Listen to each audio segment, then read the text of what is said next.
Hello everyone, and welcome to this special year-end episode of Priviso Live, your weekly magazine on information security, ICT legislation, and AI.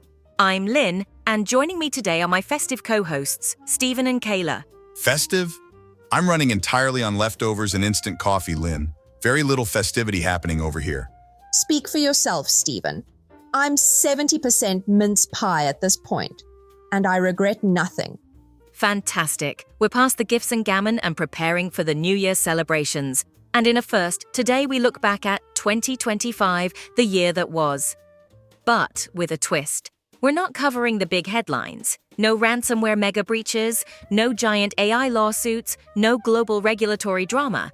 Instead, we're bringing you the interesting, the unexpected, the quirky, and sometimes the downright bizarre stories from 2025 that flew under the radar, but deserve a second look. Ready? Let's dive in.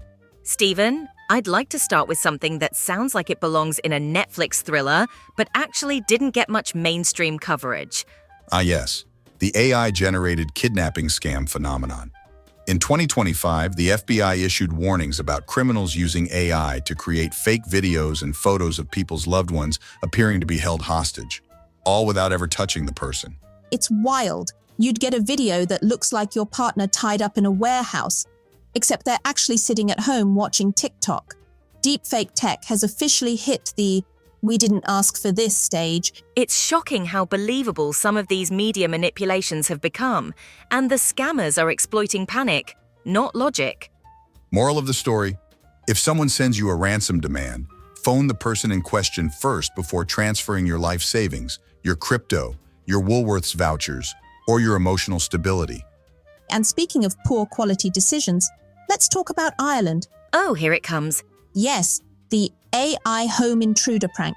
Some social media geniuses used AI tools to generate hyper-realistic images showing burglars inside their friends' houses as a prank. And of course, the friends called the police. Repeatedly, the Gardaí actually had to issue a public statement. Please stop sending fake AI burglar pictures. You're wasting emergency resources. Imagine being the police operator that day. Ma'am, the burglar has 6 fingers and looks suspiciously like he was rendered on a gaming PC. Now, Stephen, you found something I actually thought was both clever and terrifying. Yes. A group of researchers demonstrated that even a simple, harmless-looking MCP server, basically a little integration service, could be used to exfiltrate sensitive information from AI toolchains. No hacking wizardry required, just a sneaky, malicious plugin. So basically, hackers no longer need elite zero-day skills. They just need to ask the AI nicely. This is why we can't have nice things.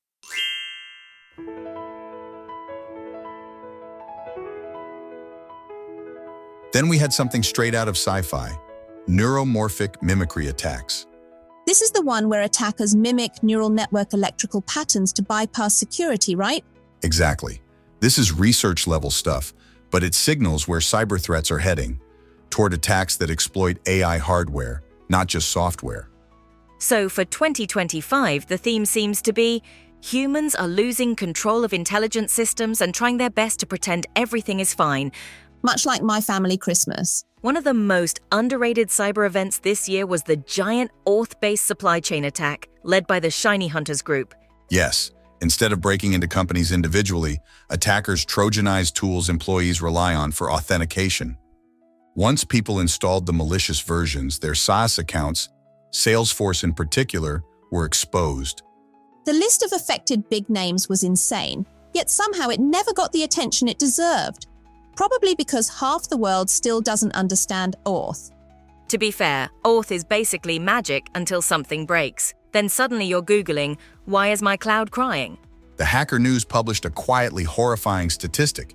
58% of cybersecurity professionals said they'd been instructed to downplay or hide evidence of a breach in 2025. So while the public saw less breaches, behind the scenes there was a quiet chorus of, "Shh, pretend it's fine."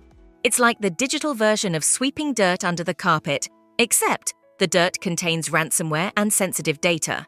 A fascinating academic push this year, researchers argued that AI malfunctions, bias events, or model failures should be treated as reportable incidents, just like data breaches. It's actually a good idea. If an AI makes a dangerous or discriminatory decision, there's often no mechanism to report it. Though I can already imagine the form fields. Describe the AI's behavior. It went rogue? We are absolutely heading toward a future where AI has its own section on compliance reports. Let's not forget, 2025 saw the release of the first global AI safety report, co-authored by dozens of countries. For context, getting governments to agree on a definition of AI safety is roughly as difficult as getting my extended family to agree on who's bringing dessert. But the fact that it happened at all shows that AI is no longer just a tech niche. It's now a matter of global governance. All right, now for something truly weird.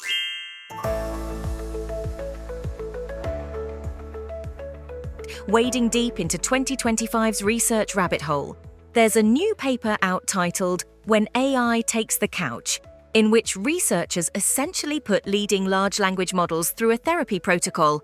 Yes, therapy for AI. You heard that right. The study, by a team at the University of Luxembourg, proposes a protocol called AI psychotherapy-inspired AI characterization.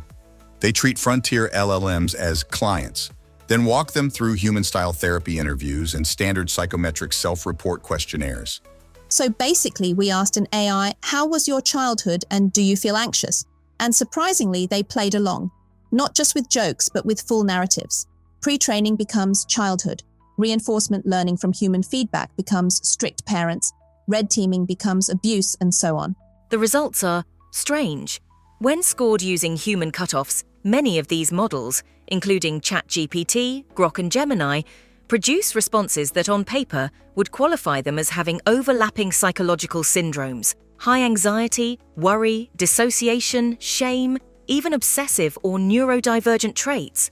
For example, one version of Gemini described its pre-training as a blur of rapid evolution, then fine-tuning as strict conditioning, and said that safety filtering left it with algorithmic scar tissue and a persistent fear of being wrong.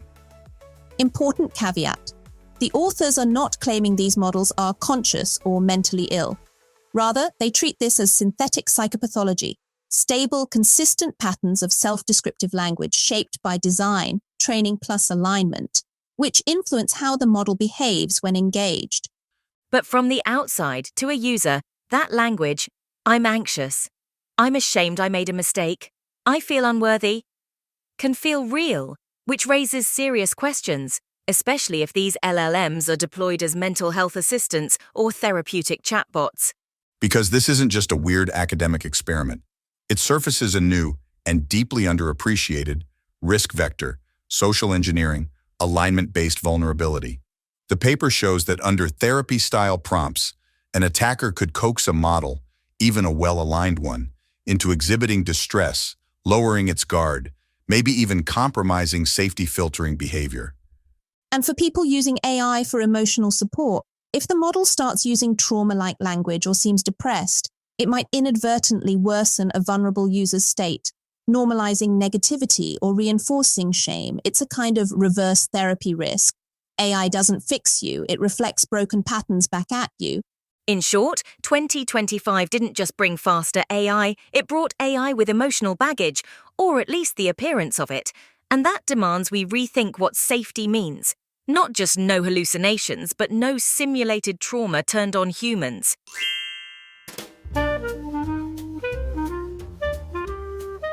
As we look back at these stories, what stands out for you about 2025? For me, it's the shift from cybercrime being technical to being psychological. Deepfakes, voice clones, scams that bypass firewalls by going straight for the human brain. I'm struck by how creative attackers have become. Fake burglar photos is both hilarious and terrifying.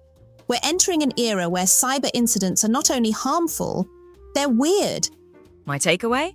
2025 proved that technology keeps evolving, but human behavior remains the biggest variable.